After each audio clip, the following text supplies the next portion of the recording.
കമ്പ്യൂട്ടറിനെതിരെ സമരം ചെയ്ത കമ്മ്യൂണിസ്റ്റ് സർക്കാരെ എന്ന് പറഞ്ഞ് പലരും കമ്മ്യൂണിസ്റ്റ് പാർട്ടിയെ ട്രോളുന്നത് നമ്മൾ കണ്ടിട്ടുണ്ട്. എന്നാൽ ഓണാനെടുത്തുകൊണ്ടിരുന്ന നമ്മളുടെ നാട്ടിലേക്ക് വിദേശ ഷഡ്ഡികൾ വന്നപ്പോൾ അതിനെതിരെ ശക്തമായി പ്രതിഷേധിച്ച ഒരു കൂട്ടം ആളുകളെ നിങ്ങൾക്ക് പരിചയമുണ്ടോ എന്നെനിക്കറിയില്ല. ഇനിയും ഇൻ കേസ് നിങ്ങൾക്ക് പരിചയമില്ലെങ്കിൽ ഞാൻ നിങ്ങൾക്ക് പരിചയപ്പെടുത്തുന്നു നമ്മളുടെ സ്വന്തം പെന്തക്കോസ്ത്. ഞാൻ പലപ്പോഴായി പറഞ്ഞിട്ടുള്ളതാണ്, ഈ പെന്തക്കോസ്തുകാരുടെ പാപങ്ങളുടെ ലിസ്റ്റ് എന്ന് പറഞ്ഞാൽ നമ്പർ 1 കോമഡിയാണ്. ഞാനിനി ഇങ്ങനെയുള്ള വസ്തുതാപരമായ കാര്യങ്ങൾ എത്രയൊക്കെ പറഞ്ഞെന്ന് പറഞ്ഞാലും എത്ര തെളിവ് നിരത്തിയെന്ന് പറഞ്ഞാലും ഇനി പെന്തക്കോസ്തുകാർക്ക് തന്നെ അത് ശരിയാണെന്ന കാര്യത്തിൽ പൂർണ്ണ ഉറപ്പുണ്ടെങ്കിൽ പോലും ഞാൻ പറയുന്നു എന്ന പേരിൽ അവരത് സമ്മതിച്ച് തരാറില്ല. അതുകൊണ്ട് ഇങ്ങനെയുള്ള കാര്യങ്ങൾ അവരുടെ പെന്തക്കോസ്തിനകത്ത് നിൽക്കുന്ന ഒരു വ്യക്തി തന്നെ ഇവരുടെ പാപങ്ങളുടെ ഒരു നീണ്ട നിരയെക്കുറിച്ച് വിശദീകരിക്കുന്നത് ഞാൻ നിങ്ങളുടെ മുൻപിലേക്ക് കാഴ്ചവെക്കുകയാണ്. അത് കണ്ടിട്ട് നിങ്ങൾ പറയണം ഞാൻ പറയുന്നത് ശരിയോ തെറ്റോ എന്ന്. നമ്മുടെ സമൂഹം കഴിഞ്ഞ കാലങ്ങളിൽ പാപമായി കരുതിയിരുന്ന കുറച്ച് കാര്യങ്ങൾ ഈ സമയത്ത് ഞാൻ അത് മെൻഷൻ ചെയ്യാൻ ആഗ്രഹിക്കുകയാണ്. അപ്പൊ നമ്മൾ ആദ്യമായിട്ട് നോക്കിയ TV റേഡിയോ പാപമായിരുന്നു ഒരു കാലഘട്ടത്തിൽ. ഇപ്പൊ നമ്മളിപ്പോ ലൈവായിട്ട് നമ്മൾ ഇത് ഉപയോഗിക്കും, സോം ഉപയോഗിക്കുന്നു. പക്ഷെ ഒരു കാലഘട്ടത്തിൽ ഇതേ ഉപദേശിമാര് TVയെയും റേഡിയോയും പാപമായി പഠിപ്പിച്ച ഒരു കാലഘട്ടം ഉണ്ടായിരുന്നു. ഇവിടെ ഇരിക്കുന്ന പലർക്കും അറിയാം, കേൾക്കുന്നവർക്കും അറിയാം. അതുപോലെ തന്നെ വെച്ചാല് ഈ സിനിമ കാണുന്ന ഒരു പാപമായ ഒരു കാലഘട്ടം ഉണ്ടായിരുന്നു. ഇപ്പൊ ബന്ധുക്കൂസായി സിനിമ എടുക്കാൻ തുടങ്ങി, സിനിമകൾ അവതരിപ്പിക്കാൻ തുടങ്ങി, ടിവിയിൽ സിനിമ കാണാൻ തുടങ്ങി. ഈ കാലഘട്ടം കഴിഞ്ഞ് തിയേറ്റർ തന്നെ ആരംഭിക്കുന്ന ഒരു കാലഘട്ടത്തിലേക്ക് വരാൻ സാധ്യതയുണ്ട്. അതിലൊന്നും നമ്മൾ മാറ്റം ഉണ്ടാകണം. പക്ഷെ ഇവിടെ ഒരു വിഷയം എന്ന് വെച്ചാൽ ഫണ്ടമെന്റലിസം എന്ന സംഭവത്തിൽ ഇതിലെ പാപമായിട്ടൊരു കാലത്തെ പഠിപ്പിക്കുകയും അന്ന് ഏതെങ്കിലും കുട്ടിയോ അല്ലെങ്കിൽ ഒരു വ്യക്തിയോ വിശ്വാസിയോ സിനിമ കണ്ടാല് അല്ലെങ്കിൽ ടി വി കണ്ടാല് റേഡിയോ കേട്ടാല് പാപിയായി മുദ്ര കുത്തിയിരുന്നു. ബന്ധക്കുസ്തു പോലത്തെ സമൂഹത്തിൽ പാപിയായി മുദ്ര കുത്തുമ്പോണ്ടാവുന്ന പ്രശ്നങ്ങൾ എന്താണെന്ന് കൂടി നമ്മൾ ചിന്തിക്കണം. അത് ശരിക്കും പറഞ്ഞ ഒരു ഊരുവിലക്കിന്റെ വിഷയത്തിലേക്ക് പോകാറുണ്ട്. ഞാൻ പല വീഡിയോസിലായി ലൈറ്റായി സംസാരിച്ച് പോയിട്ടുള്ളൊരു കാര്യം തന്നെയാണ് പുള്ളിയുടെ പറയുന്നത്. ഈ പെന്തക്കോസ്തുകാരുടെ മുടക്കിയിരുത്തുക എന്നൊരു പരിപാടി. പുരാതന കാലങ്ങളിലൊക്കെ കൂട്ടമായിട്ട് താമസിച്ചിരുന്ന ആളുകളെ ഊരുവിലക്കുക എന്ന് പറയുന്ന പരിപാടിക്ക് സമാനമായ ഒരു കാര്യം തന്നെയാണ് ഈ ഒരു മുടക്കൽ എന്ന് പറയുന്ന പ്രക്രിയ. ആ ഒരു മുടക്കലിൽ ഏർപ്പെട്ട വ്യക്തിയോട് ആളുകൾ സഹകരിക്കുന്നതും അല്ലെങ്കിൽ അവർക്ക് ആ ഒരു സഭയിൽ ആ ഒരു നിശ്ചിത കാലയളവിലേക്കുള്ള ഒരു ഇടപെടലുകൾ എന്നൊക്കെ പറഞ്ഞാൽ ഭയങ്കര ലിമിറ്റഡാണ്. എന്ന് വെച്ചാൽ വൃത്തികെട്ട ഒരു മനുഷ്യൻ എന്ന രീതിയിലായിരിക്കും അവരെ നോക്കിക്കാണുന്നത്. ഇതൊക്കെ ഞാൻ പറയുന്നതല്ല, ഇതിലുള്ളിൽ നിൽക്കുന്ന ഒരു വ്യക്തി തന്നെ പറയുന്നതാണ്. നമ്മൾ പറയുമ്പോഴാണ് ഇതൊക്കെ കുറ്റമായി മാറുന്നത്. അണ്ടർവെയർ ഇറങ്ങിയ കാലഘട്ടത്തിൽ അത് ഉപയോഗിക്കുന്നത് പാപമായിരുന്നു. കാരണം എന്ന് വെച്ചാൽ അതുവരെ ഉപയോഗിച്ചിരുന്ന വേറെ രീതിയിലുള്ള അണ്ടർവെയർ ആയിരുന്നു. ആ പഴയ രീതിയിൽ തന്നെ അത് ഉപയോഗിക്കണമെന്നും പുതിയതായി ഉപയോഗിക്കുന്ന ആധുനിക രീതിയിൽ അണ്ടർവെയർ ഉപയോഗിക്കുന്നത് പാപമായിട്ട് കണക്കാക്കിയിരുന്നു. നമ്മുടെ ഈ MPFT ഗ്രൂപ്പിൽ തന്നെ ചർച്ചകളിൽ പ്രമുഖരായ പാസ്റ്റർമാർ അവരെ പഴയ ജീവിതത്തിൽ പഴയ അനുഭവങ്ങളിൽ ചരിത്രങ്ങളിൽ രേഖപ്പെടുത്തിയ കമന്റുകൾ വന്നിട്ടുണ്ട്. പെന്തക്കോസ്തുകാർ ഇപ്പോൾ രാഷ്ട്രീയത്തിലേക്കൊക്കെ ഇറങ്ങാൻ ശ്രമിക്കുകയാണ്. എനിക്ക് തോന്നുന്നു ആ ഒരു കാലഘട്ടത്തിലൊക്കെ പെന്തക്കോസ്തുകാർ രാഷ്ട്രീയത്തിൽ സജീവമായിരുന്നെങ്കിൽ ഒരു ഷഡ്ഡി നിർമ്മാർജ്ജന ബില്ല് അവതരിപ്പിച്ചേനെ എന്നാണ് എനിക്ക് തോന്നുന്നത്. നിങ്ങൾ കോണാനെടുത്തെങ്കിൽ മാത്രമേ നിങ്ങൾക്ക് കർത്തൃമേശയിൽ പങ്കെടുക്കാൻ പാടുള്ളൂ എന്ന ശക്തമായ നിയമങ്ങൾ നിലനിന്നിരുന്ന ഒരു ഗോത്രീയ സമൂഹമാണ് നമ്മളുടെ പെന്തക്കോസ്തുകാർ. അതുപോലെ തന്നെ ബന്ധക്കുസ്തു വിശ്വാസി മരുന്ന് ഉപയോഗിക്കുന്നത് പാപമായി കരുതുന്ന ഒരു വലിയ വിഭാഗം നമ്മുടെ ഇടയിൽ ഇപ്പോഴും ഉണ്ട് കേട്ടോ. മുമ്പുണ്ടായിരുന്ന ഇപ്പോഴും ഉണ്ട്. അതുപോലെ തന്നെ ചൂടുവെള്ളത്തിൽ കുളിക്കുന്നത് പാപമായിട്ട് ഉപദേശിച്ച ആൾക്കാരുണ്ട്. എന്റെ ഒരു പാസ്റ്റർ പേര് പറയുന്നില്ല, പാസ്റ്റർ ബെഡിൽ കിടക്കാതെ നിലത്ത് കിടന്നിട്ടുണ്ട്. അപ്പൊ ഞാൻ ചോദിച്ചു, പാസ്റ്റർ നിലത്ത് കിടക്കുന്നു, അത് വേണ്ട, അതൊരു പാപമാണെന്നാണ് പാസ്റ്ററെ കാഴ്ചപ്പാട്. എന്നെ ബെഡിൽ കിടത്തി. അപ്പൊ ചോദിക്കും ഞാൻ പാപം ചെയ്യാറ് അല്ല, പാസ്റ്റർ സൂപ്പർ സ്പിരിച്വാലിറ്റി ആണെന്നാണ് പുള്ളി പിന്നീട് വിശദീകരിച്ചത്. മീശ പഠിക്കുന്നതിനെ കുറിച്ച് സംസാരിച്ചപ്പോ അത് ബൈബിളിൽ എവിടെയാണ് എങ്ങനെയാണ് അതിനെ കുറിച്ച് പറയാം. അതൊരു സൂപ്പർ സ്പിരിച്വാലിറ്റി ആണെന്നാണ് ഉദ്ദേശിച്ചത് മീശ പഠിക്കേണ്ടത്. അപ്പൊ മീശ വെച്ച് കഴിഞ്ഞാൽ പാപമായിരുന്നു. ഇപ്പൊ നമ്മളിവിടെ ഇരിക്കുന്ന എല്ലാവരും മീശ വെച്ചവരാണ്. പക്ഷെ പഴയൊരു കാലഘട്ടത്തിലാണെങ്കിൽ ചിലപ്പോൾ കർത്തൃമേശ കിട്ടില്ല, സാമൂഹ്യ വിലക്കുണ്ടാവും. സാമൂഹ്യ വിലക്കുണ്ടാവും. വെള്ളയല്ലാത്ത വസ്ത്രം ധരിച്ചു കഴിഞ്ഞാൽ പാപമായി കണക്കാക്കിയിരുന്ന ഒരു സമൂഹമാണ്. അതുപോലെ തന്നെ ആഭരണദാനത്തെ കുറിച്ചിട്ട് പാപമായിട്ട് കണക്കാക്കിയിരുന്ന സമൂഹമാണ്. ഇപ്പൊ നമ്മുടെ ഇടയിൽ എല്ലാ സഭകളും അത്യാവശ്യം സാമ്പത്തിക ശേഷി പിടിപാടുള്ളവർക്ക് ആഭരണം ധരിച്ചാലും വലിയ പ്രശ്നങ്ങളൊന്നും ഉണ്ടാക്കാറില്ല. അല്ല, പാവങ്ങളായ സാധാരണക്കാരായ ആൾക്കാരെ ആഭരണം ധരിച്ച് 1 ഗ്രാം സ്വർണ്ണം ഇട്ട് വന്നു കഴിഞ്ഞാൽ ചിലപ്പോൾ അവനെ ക്രൂശിക്കും. ഇവിടെയാണ് ഞാൻ പലപ്പോഴും പറയാറുള്ള എനിക്കും ഉണ്ടായിരുന്ന ഒരു പ്രിവിലേജിനെ കുറിച്ച് പറയുന്നത്. ഇവരുടെ സാമ്പത്തികാവസ്ഥ, കുടുംബ മഹിമ, ജാതി, ഇങ്ങനെയുള്ള പല പല കാരണങ്ങൾ കൊണ്ട് ഇവരുടെ പ്രിവിലേജുകളുണ്ട്. ആ ഒരു പ്രിവിലേജ് ക്ലാസ്സിലുള്ള ആൾക്കാർക്ക് പ്രത്യേക ഒരു സ്ഥാനവും ആ ഒരു പ്രിവിലേജിന് പുറത്ത് നിൽക്കുന്ന ആൾക്കാരുടെ ഗതി എന്ന് പറയുന്നത് അത്യന്തം ശോചനീയം തന്നെയാണ്. അതുപോലെ ദുഃഖവെള്ളി ഈസ്റ്റർ ആഘോഷങ്ങൾ പാപമായിട്ട് കണക്കാക്കിയിരുന്നു. ഇന്ന് നമ്മുടെ സമൂഹം നമ്മള് ബന്ധുക്കുസാരി ഈ അമേരിക്കയിൽ പോവുകയും യൂറോപ്പിൽ പോവുകയും അല്ലെങ്കിൽ ഓസ്ട്രേലിയയിൽ പോവുകയും ഗൾഫിലൊക്കെ പോയി കഴിഞ്ഞ് കഴിഞ്ഞപ്പോ ഇവർ ഈ ദുഃഖവെള്ളി ഈസ്റ്റർ ഒക്കെ പോസ്റ്റൊക്കെ ഇടാൻ തുടങ്ങിയിട്ടുണ്ട്. നാളെ ഒരു കാലഘട്ടത്തിൽ ഇവർ ആഘോഷിക്കാനും തുടങ്ങും. പക്ഷെ പഴയ കാലഘട്ടങ്ങളിൽ ഇതെല്ലാം കടുത്ത പാപവും എന്തോ പിശാചി ചെയ്യുന്ന പ്രവൃത്തിയായിട്ടാണ് ഇവര് ചെയ്തിരുന്നത്. അതുപോലെ ജീൻസ് ഉപയോഗിക്കുന്ന പാപമായിരുന്നു, ടീഷർട്ട് പാപമായിരുന്നു. ഇപ്പൊ നമ്മളിവിടെ ഞാനിപ്പോ ടീഷർട്ടാണ് സാധാരണ യൂസ് ചെയ്യാറ്. ടീഷർട്ട് പാപമായിരുന്നു, ബുൾഗാൻ പാപമായിരുന്നു, ബർത്ത്ഡേ ആഘോഷം പാപമായിരുന്നു. ഈ റീസെന്റ് ആയിട്ട് ഞാനൊരു പോസ്റ്റ് ഇട്ടായിരുന്നു, ബർത്ത്ഡേ ആഘോഷം തൊട്ട് ചെയ്യുന്നില്ല. അപ്പൊ അതിലാരോ ആൾക്കാർ അതിനെ ന്യായീകരിച്ചിരുന്നു, ബർത്ത്ഡേ ആഘോഷിക്കാൻ പാടില്ലെന്ന് എഴുതിയ ആൾക്കാരുണ്ടായിരുന്നു. കമ്പ്യൂട്ടർ ഉപയോഗം പാപമായിരുന്നു, കമ്പ്യൂട്ടർ ഉപയോഗിക്കുന്നത്. സോഷ്യൽ മീഡിയ പാപമാണെന്ന് പ്രസംഗിച്ച ആൾക്കാർ എന്റെ ശരിയാണ് കേട്ടിട്ടുണ്ട്. പക്ഷെ അവരൊക്കെ ഇപ്പൊ ലൈവ് ചെയ്യുന്നുണ്ട്, സോഷ്യൽ മീഡിയയിലൂടെ ലൈവ് ചെയ്യുന്നത്. മൊബൈലിലെ ബൈബിള് ഉപയോഗിക്കുന്നത് പാവമാണെന്ന്, തെറ്റാണ് ഉപയോഗിക്കുന്നത് എന്നോട് പറഞ്ഞ ആൾക്കാരുണ്ട്. എന്നോട് പറയാൻ നേരിട്ട് പറയില്ല, നേരിട്ട് പറയാൻ പറ്റില്ല. അപ്പൊ അടുത്തിരിക്കുന്നവർ പറയുന്നത്, കാരണം എന്നോട് നേരിട്ട് പറഞ്ഞാൽ ചിലപ്പോൾ നാളെ ഞാൻ ലൈവ് വന്നാൽ, നാളെ ഞാൻ എവിടെ എഴുതിയാൽ അത് പേടിച്ചിട്ട് തൊട്ടടുത്തിരിക്കുന്നവരോട് അത് ചെയ്യരുത്, അതങ്ങനെയാണെങ്കിൽ. പക്ഷെ ഇപ്പൊ ഇവരെ ചർച്ച മീറ്റിംഗ് നടത്തുന്നത് മൊബൈലിലെ ബൈബിൾ ഉപയോഗിച്ചിട്ടാണ് ചെയ്യുന്നത്.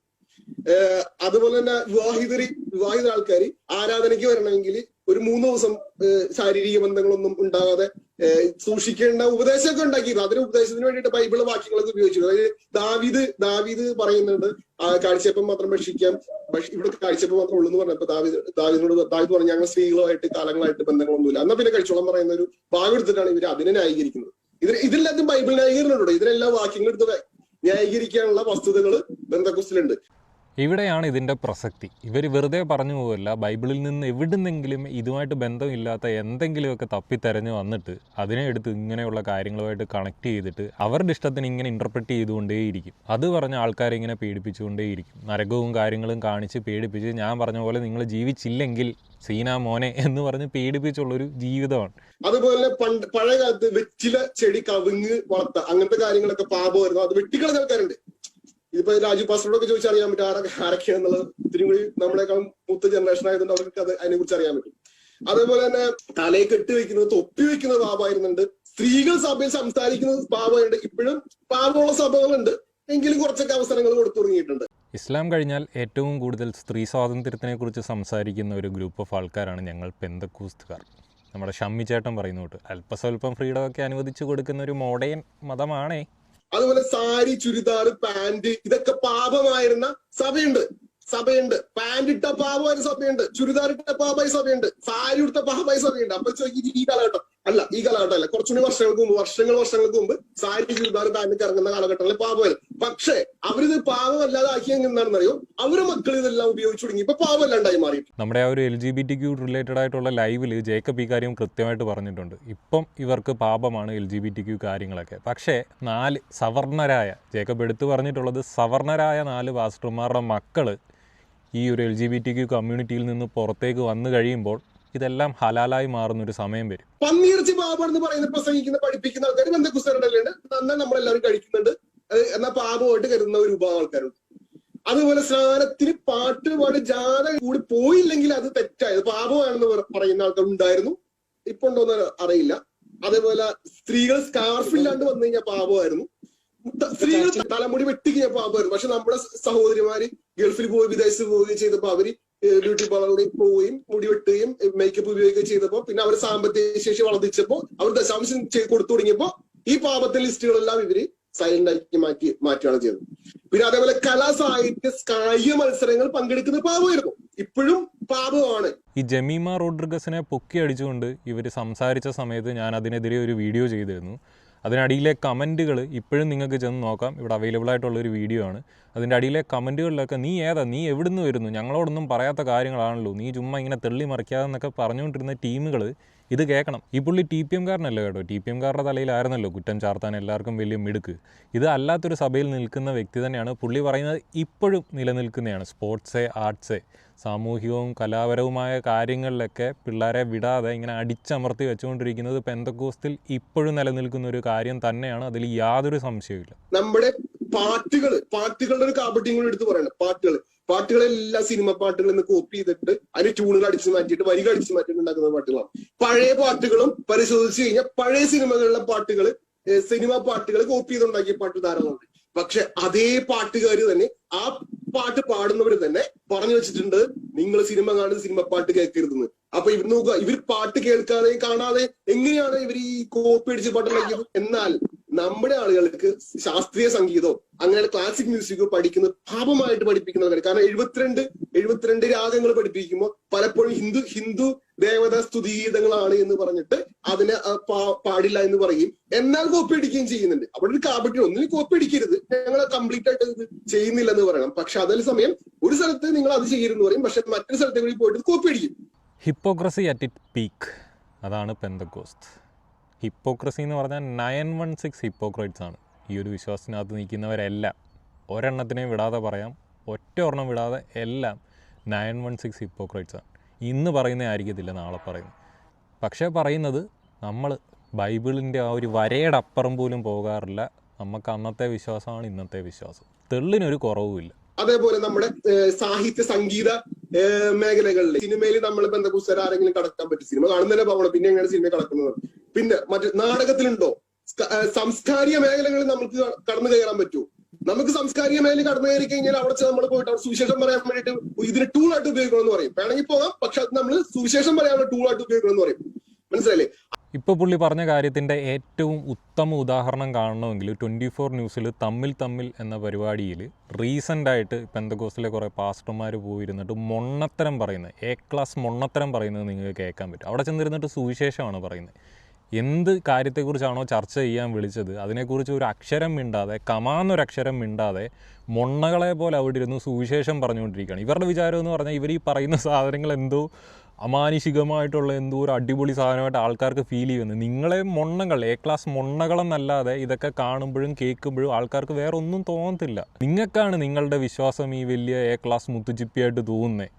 മറ്റൊരാൾക്ക് അത് വെറും ഒരു കെട്ടുകഥ മാത്രമാണ്. ഇത് മനസ്സിലാക്കാനുള്ള ബുദ്ധി പോലുമില്ല. എല്ലാവരോടും എനിക്ക് പറയാനുള്ളത്, നിങ്ങൾ പറ്റുമെങ്കിൽ ആ ഒരു സാധനം കണ്ടു നോക്കണം. അന്നേരം ഇവരുടെ ചിന്താശേഷി എത്രത്തോളം ഉണ്ട് എന്ന കാര്യം. ഈ ലോകത്തിൽ പാരലൽ വേൾഡിൽ വേറെ ഏതോ ഒരു ലോകത്ത് ജീവിക്കുന്ന പോലെയൊക്കെയാണ് സംസാരിക്കുന്നത്. ചോദ്യം എന്താണ്, ചോദ്യത്തിനൊത്ത് ഉത്തരമാണോ കൊടുക്കുന്നത് എന്നൊന്നും അറിയാതെ ഇവർക്ക് ആകെ അറിയാവുന്നത് ഇങ്ങനെ റേഡിയോ പോലെ കുറേ ബൈബിൾ വചനങ്ങൾ എടുത്ത് ഇങ്ങനെ എറിഞ്ഞുകൊണ്ടിരിക്കാൻ അറിയാം. അതിനപ്പുറത്തേക്ക് യാതൊരുവിധ ബുദ്ധിയും വിവരവും ഇല്ലാത്ത ആൾക്കാരാണ് ഇവർ. കുടുംബാസൂത്രണ ഭാവമായിരുന്നു ഒരു കാലഘട്ടത്തിൽ. കാരണം സ്ത്രീ പുരുഷ ബന്ധങ്ങള് കുട്ടികൾ ഉത്പാദിപ്പിക്കാൻ വേണ്ടി മാത്രമുള്ള ബന്ധമാണ് എന്ന് പഠിപ്പിച്ച പാസ്റ്റർമാരുണ്ടായിട്ടുണ്ട്. ബ്യൂട്ടി പാർലർ ഭാവമായിരുന്ന ഒരു കാലഘട്ടമാണ്. പക്ഷെ ഇപ്പൊ ബ്യൂട്ടി പാർലർ നമ്മൾ തന്നെ തുടങ്ങിയിട്ടുണ്ട്. ലിപ്സ്റ്റിക് ഭാവമായിരുന്നു, മുടി പിന്നിടുന്ന ഭാവമായിരുന്നു, ഓണസദ്യ ഭാവമായിരുന്നു. പക്ഷെ ഇപ്പോഴും ഓണസദ്യ ഭാവമാണ്. പലർക്കിടയിൽ ഓണസദ്യ പാപമല്ല, ചിലർ ഓണസദ്യ നടത്തുന്നുണ്ട്, ഓണാഘോഷം നടത്തുന്നുണ്ട്. ക്രിസ്മസ് ആഘോഷിക്കുന്നത് പാപമാണെന്ന് പ്രസംഗിച്ചിരുന്ന ആൾക്കാർ ഇപ്പൊ കാലോളം നടത്തി തുടങ്ങി. പക്ഷെ എങ്കിലും ഇതിനുള്ളിൽ ഫണ്ടമെന്റലിസ്റ്റുകൾ ഇപ്പോഴും അതിനെ ശക്തമായി എതിർക്കുന്നുണ്ട്. പിന്നെ പത്രം വായിക്കുന്നത് പാപമാണെന്ന് ഞാൻ കേട്ടിട്ടുണ്ട്. ഞാനൊരു പാസ്റ്റർ പ്രസംഗിക്കുന്നത് എന്റെ ശരിയാ കേട്ടിട്ടുണ്ട്.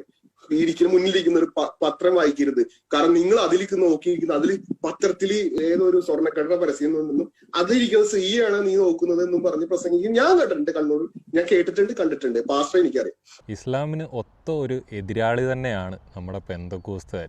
ഇതൊക്കെ കേൾക്കുമ്പോൾ നിങ്ങൾക്ക് ആ കാര്യത്തിൽ യാതൊരുവിധ സംശയവും ഉണ്ടാവും എന്നെനിക്ക് തോന്നുന്നില്ല. ബന്ധക്കോസ് സമൂഹം അല്ലാതെ വേറൊരു സമൂഹത്തോട് ശക്തമായ ബന്ധങ്ങൾ ഉണ്ടാക്കാൻ അല്ലെങ്കിൽ നല്ല ബന്ധങ്ങൾ ഉണ്ടാക്കാൻ നമ്മുടെ ആൾക്കാർ ശ്രമിക്കാറില്ല. അങ്ങനെ ചെയ്തു കഴിഞ്ഞാൽ പാസ്റ്റർമാരിൽ നിന്ന് വിലക്കുകൾ വരും. എന്നാൽ ഡയറക്റ്റ് വിലക്കുകൾ, ഇൻഡയറക്റ്റ് വിലക്കുകളാണ് വരിക. ഡയറക്റ്റ് ആയിട്ട് പറയില്ല. കാരണം ഡയറക്റ്റ് ആയിട്ട് പറഞ്ഞാൽ ഇതൊരു നിയമവിരുദ്ധമായ പ്രവർത്തനമാണ്. നമ്മൾ നേരത്തെ പറഞ്ഞത് നമ്മൾ തീവ്രവാദികളാണെന്ന് പറഞ്ഞതിന്റെ ഒരു വലിയൊരു എക്സാമ്പിൾ ആണ് ഈ പറഞ്ഞത്. പിന്നെ അതിന് വാക്കുകൾ ഉപയോഗിക്കണം. ഇല്ലാപ്പിട കൂടരുത് എന്നാണ് പറയാ. നമ്മുടെ അയൽവാസി അവനോട് സംസാരിക്കുന്ന, അവന്റെ വീട്ടിൽ പോകുന്ന, അവന്റെ ഭക്ഷണം കഴിക്കുന്നത് അത് ഇണയില്ലാപ്പിണയാണെന്ന് പറയുന്നത്. പക്ഷെ ഇതേ ബന്ധക്കുസ്തുകാരി വിദേശ രാജ്യങ്ങളിൽ പോയി വിദേശികളുടെ ഒപ്പം ജീവിക്കുകയും, വിദേശികൾ ജോലി ചെയ്യുകയും, വിദേശികളുടെ കറൻസി ഉപയോഗിക്കുകയും, വിദേശികളൊപ്പം കഴിഞ്ഞ് അവരുടെ സാമ്പത്തിക ശേഷി നേടുകയും നമ്മുടെ നാട്ടിലേക്ക് പണം കൊണ്ടുവരികയും ചെയ്യുന്നത്. ഈ ഒരു സാധനം കേട്ടല്ലോ, ഇവരുടെ വേർപാടിന്റെ ഉപദേശത്തെക്കുറിച്ച് എപ്പോഴും എടുത്തെടുത്ത് ഞാൻ സംസാരിക്കുന്ന കാര്യമാണ്. പച്ച വർഗീയത, പച്ചയ്ക്ക് പച്ച വർഗീയത. ഞാൻ ആ കാര്യത്തെക്കുറിച്ച് പറയുമ്പോൾ വേർപാടെന്ന് പറഞ്ഞാൽ അങ്ങനൊന്നും അല്ല. നിങ്ങൾ ബൈബിൾ അറിയാത്തതുകൊണ്ടാണ്, ബൈബിളിനെ കുറിച്ച് കേട്ടിട്ടില്ലാത്തതുകൊണ്ടാണ്, നിങ്ങൾ TPM-ലാണ്. ഈ പുള്ളി പറഞ്ഞതിൽ എന്തെങ്കിലും വ്യത്യാസമുണ്ടോ? ഞാൻ പറഞ്ഞ അതേ വാചകങ്ങളല്ലേ പുള്ളിയോടെ പറഞ്ഞത്. ജാതികളോട് നിങ്ങൾ ഇണയില്ലാപ്പണ കൂടരുത്, ജാതികൾ, സമുദായക്കാർ, പാപികൾ, ദോഷികൾ എന്നൊക്കെ പറഞ്ഞ് ബാക്കിയുള്ള ആൾക്കാരെ, അത് മറ്റുള്ള ക്രിസ്ത്യാനികളെ പോലും ഇവരൊരു വിദ്വേഷത്തോടു കൂടിയാണ് നോക്കിക്കാണുന്നത്, ഒരു വെറുപ്പോടു കൂടിയാണ്. ആ ഒരു വെറുപ്പിനെക്കുറിച്ച് വളരെ വ്യക്തമായിട്ട് TPM-കാരനല്ലാത്തൊരു പെന്തക്കോസ്തുകാരനാണ് ഇവിടെ സംസാരിക്കുന്നത്. ഐ റിപ്പീറ്റ്, TPM-കാരനല്ലാത്ത പെന്തക്കോസ്തുകാർ. ഞാൻ സംസാരിക്കുമ്പോൾ നിരീശ്വരവാദിയാണെന്നുള്ളത് കൊണ്ട് ആദ്യം എന്നെ ക്യാൻസൽ ചെയ്യാൻ ശ്രമിക്കും. രണ്ടാമതായിട്ട് അത് TPM-ൻ്റെ തലയിൽ കെട്ടി അതിൽ നിന്ന് ഒഴിഞ്ഞു മാറാൻ ശ്രമിക്കും. ഇപ്പോൾ ഇത് കേട്ട് കഴിയുമ്പോൾ നിങ്ങൾക്ക് എന്താണ് പറയാനുള്ളത്? ഇനിയും നിങ്ങൾ എന്ത് മെഴുകലും കൊണ്ടാണ് വരുന്നത് എന്ന് കേൾക്കാൻ ഞാൻ വളരെ ക്യൂരിയസ് ആണ്. പിന്നെ അതുപോലെ തന്നെ മറ്റ് ക്രൈസ്തവ ആഘോഷങ്ങളിൽ പങ്കെടുക്കുക, മറ്റുള്ള അയൽവാസിയുടെ വേറൊരു ജാതിയാണെങ്കിൽ മതമാണെങ്കിൽ അവന്റെ ബർത്ത്ഡേക്ക് പോവുക, അല്ലെങ്കിൽ അവിടെ മരിച്ചവരുടെ എന്തെങ്കിലും പരിപാടിയിൽ പങ്കെടുക്കുക, ഇതൊക്കെ പാവമായിരുന്നു.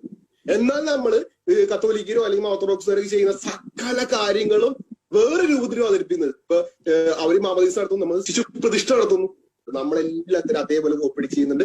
നമ്മൾ ചെയ്യുന്ന പാപമല്ല, നമ്മളിടുമ്പോ ഇത് വള്ളി നിക്കറാവൂല, അവരിടുമ്പോ വള്ളി നിക്കറും, നമ്മളിടുമ്പോ ബർമുടയാവുന്ന ഒരു നിലപാട്, കാപട്യം, ഉപദേശ കാപട്യം നമ്മുടെ ഇടയിലുണ്ട്. ഇതിനെപ്പറ്റി ഞാൻ ഒരു വീഡിയോ ചെയ്തിട്ടുണ്ട്. അതിൻ്റെ അടിയിലൊക്കെ വന്നിരിക്കുന്ന ന്യായീകരണവാദികൾ നിങ്ങൾ ഇതിനോടൊക്കെ എങ്ങനെ പ്രതികരിക്കും എന്നെനിക്കറിയില്ല. അതുപോലെ തന്നെ നമ്മളുടെ തീവ്രവാദികളെ ഉപദേശികൾ പഠിപ്പിക്കുന്നത് നമ്മൾ ഒഴിച്ച് ബാക്കിയുള്ളവരെല്ലാം നരകത്തിലെ തീക്കൊള്ളികളാണെന്ന് തന്നെയാണ്. ഇങ്ങനെ ഉപദേശിക്കുന്നത് എങ്ങനെ സോഷ്യൽ കമ്മിറ്റഡ് ആവും, എങ്ങനെ സാമൂഹിക ജീവിതത്തിൽ ഇടപെടാൻ പറ്റും, എങ്ങനെ സാമൂഹിക ബന്ധങ്ങൾ ഉണ്ടാക്കും, എങ്ങനെ ഒരു സോഷ്യൽ ഇൻസ്റ്റിറ്റ്യൂഷൻസ് ഉണ്ടാക്കും. വ്യക്തമായിട്ടും കേട്ടല്ലോ. മറ്റൊരു മനുഷ്യനെ എങ്ങനെയാണ് നോക്കിക്കാണുന്നത്? നരകത്തിലെ വിറകുകൊള്ളി. ഞാൻ എൻ്റെ അനുഭവം പറഞ്ഞപ്പോൾ ഞാൻ എങ്ങനെയാണ് ഈ ഒരു വൃത്തികെട്ട വിശ്വാസത്തിൽ നിന്ന സമയത്ത് മറ്റ് മനുഷ്യരെ നോക്കിക്കൊണ്ടിരുന്നത് എന്ന് പറഞ്ഞപ്പോൾ അത് എൻ്റെ കുറ്റം, എൻ്റെ വീട്ടുകാരുടെ കുറ്റം, TPM-ൻ്റെ കുറ്റം. ഇത് ഞാനാണോ പറയുന്നത്? TPM-ലെ വ്യക്തിയാണോ പറയുന്നത്? മറ്റൊരു പെന്തക്കോസ്ത് വിഭാഗത്തിൽ നിൽക്കുന്ന വ്യക്തിയുടെ എക്സ്പീരിയൻസ് അല്ലേ ഈ പറയുന്നത്? പെന്തക്കോസ്ത് സമൂഹത്തിൻ്റെ പ്രശ്നമാണ്. പെന്തക്കോസ്ത് എന്ന് പറയുന്ന ആ ഒരു വിശ്വാസത്തിൻ്റെ പ്രശ്നമാണ്. അതിൽ ഒരു വിഭാഗവും മെച്ചപ്പെട്ടതല്ല. അവരിത് തന്നെയാണ് പഠിപ്പിക്കുന്നത്. വേർപാട് എന്ന പേരിൽ കൃത്യമായ പച്ചയ്ക്ക് പച്ച വർഗീയതയാണ് പെന്തക്കോസ്ത് സമൂഹത്തിൽ ഉണ്ടാക്കിക്കൊണ്ടിരിക്കുന്നത്. സമൂഹത്തിൽ പെന്തക്കോസ്തിൽ ജനിച്ചു വളരുന്ന ഒരു വ്യക്തിക്ക് മറ്റൊരു മനുഷ്യനെ ഒരു സാധാരണ മനുഷ്യനായി കണക്കാക്കാൻ കഴിയില്ല എന്ന കാര്യത്തിൽ യാതൊരുവിധ സംശയവുമില്ല. അതുപോലെ തമാശ പറയുന്നൊരു പാപം ഒരു കാലഘട്ടമുണ്ട്. തമാശ പറയുന്നത് ചിരിക്കുന്നത് പാപമായിരുന്നു. പക്ഷെ നമ്മുടെ സമൂഹത്തിൽ ഇന്ന് ഒരു വലിയൊരു മാറ്റം നമ്മുടെ യുവാക്കൾ ട്രോൾ ഗ്രൂപ്പുകൾ ഉണ്ടാക്കി. ഏറ്റവും അടിപൊളി ട്രോളുകളാണ് അവർ ഇറക്കുന്നത്. അതുപോലെ വക്കീലാകുന്നത് അപ്രഖ്യാപിത നിലക്കുണ്ടായിരുന്നു. ഇപ്പൊ നമ്മുടെ ഇടയിൽ ധാരാളം വക്കീലന്മാരുണ്ട്. അപ്പൊ ഇതൊക്കെ ഈ കാഴ്ചപ്പാട് ഉണ്ടാവുന്നത് ഈ ഫണ്ടമെന്റൽ ഉപദേശികളിൽ നിന്നാണ്. ഈ ഫണ്ടമെന്റൽ ഉപദേശം മാനവീയ വിരുദ്ധമായ, മനുഷ്യത്വത്തിന് വിരുദ്ധമായ, ആധുനിക വിരുദ്ധമായ, ശാസ്ത്രീയത വിരുദ്ധമായ പല ഉപദേശങ്ങളും നമ്മുടെ ഇടയിലുണ്ട്. എന്നാൽ ഇതിനൊരു കോർഡിനേഷൻ ഇല്ല, ഒരു സ്ഥലത്ത് എഴുതി വെച്ചിട്ടില്ല. ഇതെല്ലാം ഇൻസ്റ്റിറ്റ്യൂഷണലൈസ് ചെയ്ത ഉപദേശത്തിൽ എഴുതി വെച്ച ഉപദേശമില്ല. പക്ഷെ ഇതിൽ പഠിപ്പിക്കുന്ന ആൾക്കാരുണ്ടെന്നാണ് പറഞ്ഞത്. ഇപ്പൊ ഞാനൊരു ഉപദേശിയാണെങ്കിൽ എന്റെ കീഴിൽ ഇപ്പൊ പാസ്റ്റർ നേരത്തെ പറഞ്ഞ 10 പേരെ ഞാൻ നയിക്കുന്നുണ്ടെങ്കിൽ 10 പേരെ ഉപദേശി ഞാനാകുകയാണ്. ഞാൻ എന്റെ ഉപദേശങ്ങൾ എന്റെ ജീവിതത്തിൽ ബാധിക്കുന്നവരെ ഞാനിത് അടിച്ചേൽപ്പിക്കും. എന്റെ മക്കൾ ഇത് ലംഘിക്കുന്നവരെ എനിക്ക് ഉപദേശം അടിച്ചേൽപ്പിക്കാൻ കഴിയും. അതായത് ഇത് എന്നോട് പറയണം, നിങ്ങൾ എവിടെയെങ്കിലും കൊണ്ടുവന്നിട്ട് ഇതിന്റെ തെളിവായിട്ട് ഒരു ഡോക്യുമെന്റ് വിടാൻ ഡോക്യുമെന്റ് ഇല്ല. നമ്മൾക്ക് ആഭരണ വിരുദ്ധതയ്ക്ക് ഡോക്യുമെന്റ് ഉണ്ടോ? എവിടെ ആഭരണ വിരുദ്ധതയ്ക്ക് ഡോക്യുമെന്റ് ഉള്ളൂ? അവരൊരു സ്ഥലത്തിന് ഡോക്യുമെന്റ് ഇല്ല. ഈ പറയുന്ന ഒരു കാര്യം ഡോക്യുമെന്റ് ഇല്ല.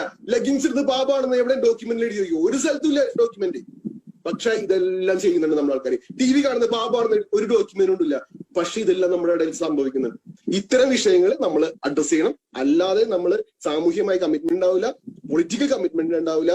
അല്ലാത്ത ഒരു വിഷയത്തിൽ നമുക്ക് യാഥാർത്ഥ്യമായി പ്രവർത്തിക്കാൻ കഴിയില്ല. വളരെ വ്യക്തമായി ക്ലാരിറ്റിയോടുകൂടി പെന്തക്കോസ്തിൽ നടക്കുന്ന വൃത്തികേടുകൾ, പാപം എന്ന രീതിയിൽ ഇവർ പറഞ്ഞു പരത്തുന്ന മനുഷ്യത്വരഹിതമായ വൃത്തികെട്ട സമൂഹത്തിന് നിരക്കാത്ത കാര്യങ്ങളെക്കുറിച്ച് ഇത്രയും വൃത്തിക്ക് എക്സ്പോസ് ചെയ്തത് ഞാൻ ഇതുവരെ മറ്റാരെയും കണ്ടിട്ടില്ല. ഇതൊരു റിയാലിറ്റിയാണ്. ഞാൻ സംസാരിക്കുന്നത് പെന്തക്കോസ്തുകാരായ വിശ്വാസികൾ കാണുമ്പം ഈവൻ നിങ്ങൾക്കും അറിയാം ഇതൊരു റിയാലിറ്റി തന്നെയാണ് ഞാൻ സംസാരിക്കുന്നതെന്ന്. പക്ഷേ നിങ്ങൾക്കത് അംഗീകരിച്ച് തരാൻ പറ്റത്തില്ല. കാരണം നിങ്ങളുടെ വിശ്വാസത്തിനെ നിങ്ങൾക്ക് എങ്ങനെയും ന്യായീകരിച്ചെടുക്കണം. ഏറ്റവും മഹത്തരമാണെന്ന് നിങ്ങൾ കുട്ടിക്കാലം തൊട്ട് വിശ്വസിച്ചുകൊണ്ടിരുന്ന ഒരു സാധനം അതങ്ങനെയല്ല എന്ന് കേൾക്കുമ്പോൾ കൃത്യമായും ബുദ്ധിമുട്ടുണ്ടാകും. അതെ, ഇതേ ബുദ്ധിമുട്ടുകൾ ഉണ്ടായിരുന്ന വ്യക്തി തന്നെയാണ് ഞാനും ഒരിക്കൽ. ഞാനും ഇതിൽ അന്ധമായി വിശ്വസിച്ചുകൊണ്ടിരുന്ന സമയത്ത് ഇതിനെതിരെ ഇങ്ങനെ പലരും സംസാരിക്കുന്നത് കാണുമ്പോൾ അവരെ അതേ വെറുപ്പോടുകൂടി കണ്ടുകൊണ്ടിരുന്ന ഒരു വ്യക്തി തന്നെയാണ് ഞാൻ. പക്ഷേ കണ്ണടച്ചിട്ട് നമുക്ക് ഇരുട്ടാക്കാൻ പറ്റത്തില്ല. നിങ്ങൾക്കിതൊക്കെ കണ്ടിട്ട് വീണ്ടും വീണ്ടും എന്നെ ചീത്ത വിളിക്കുകയും എന്നെ ഡീഹ്യൂമനൈസ് ചെയ്യുകയും എന്നെ ഹ്യൂമിലേറ്റ് ചെയ്യുകയും ചെയ്തുകൊണ്ടേ ഇരിക്കാം. യാതൊരു ബുദ്ധിമുട്ടുമില്ല. എന്നെ അത് ബാധിക്കുന്ന കാര്യമല്ല. നിങ്ങൾ ഈ തെറി അയക്കുമ്പോഴും ഞാൻ അതിന് റെസ്പോണ്ട് പോലും ചെയ്യാറില്ല. കാരണം ഇത്രയേ ഉള്ളൂ നിങ്ങൾ എന്നെനിക്ക് ഓൾറെഡി അറിയാവുന്ന കാര്യമാണ്. അപ്പം എനിക്ക് അതിൽ അപ്പുറത്തായിട്ട് എന്തെങ്കിലും ഒരു റെസ്പോൺസ് കിട്ടിയാലേ അതിൽ പ്രതികരിക്കേണ്ട കാര്യം പോലും ഉള്ളൂ. പക്ഷേ പെന്തക്കോസ്തുകാർ ഇപ്പോഴും റിയലൈസ് ചെയ്യാതെ, പലരും റിയലൈസ് ചെയ്തിട്ടുണ്ട്, പക്ഷേ സ്വന്തം വിശ്വാസം മോശപ്പെട്ടു പോകുന്നു എന്ന് അവർക്ക് തന്നെ അക്സെപ്റ്റ് ചെയ്യാനൊരു ബുദ്ധിമുട്ടുണ്ട്. അറ്റ്ലീസ്റ്റ് അവർക്ക് അറിയാമെങ്കിൽ കൂടി പബ്ലിക്കലി അക്നോളജ് ചെയ്യാൻ ബുദ്ധിമുട്ടുണ്ട്. അപ്പൻ്റെയും അമ്മയുടെയും കാലം കഴിയാൻ നോക്കിയിരിക്കുകയാണ് ഒട്ടുമിക്ക യുവാക്കളും. ഒന്നെങ്കിൽ അവർ ഫിനാൻഷ്യലി ഇൻഡിപെൻഡൻ്റ് അല്ല, അല്ലെങ്കിൽ എൻ്റെ ബന്ധുക്കൾ, എൻ്റെ അപ്പനും അമ്മയും എന്ത് വിചാരിക്കും എന്നതുകൊണ്ട് മാത്രമാണ് മെജോറിറ്റി ഓഫ് പെന്തക്കോസ്ത് യുവാക്കളും ഇന്നും പെന്തക്കോസ്തിൽ പിടിച്ചു നിൽക്കുന്നത്. എന്തായാലും നിങ്ങളിങ്ങനെ മലർന്നു കിടന്ന് മുകളിലേക്ക് തുപ്പുന്ന പരിപാടി തുടർന്നുകൊണ്ടേയിരിക്കുക. കാലത്തിനെതിരെ സഞ്ചരിക്കുന്ന ഏതൊരു പ്രസ്ഥാനവും നിലനിന്ന ചരിത്രമില്ല. അതുതന്നെയാണ് പെന്തക്കോസ്തിനും സംഭവിക്കാൻ പോകുന്നത് എന്ന് ഞാൻ എഴുതി വെച്ച് പറയാം. ഒരു 5-10 വർഷത്തിന് ശേഷം ആ ഒരു ചേഞ്ച് നിങ്ങൾക്ക് തന്നെ കണ്ട് ബോധിക്കുകയും ചെയ്യാം.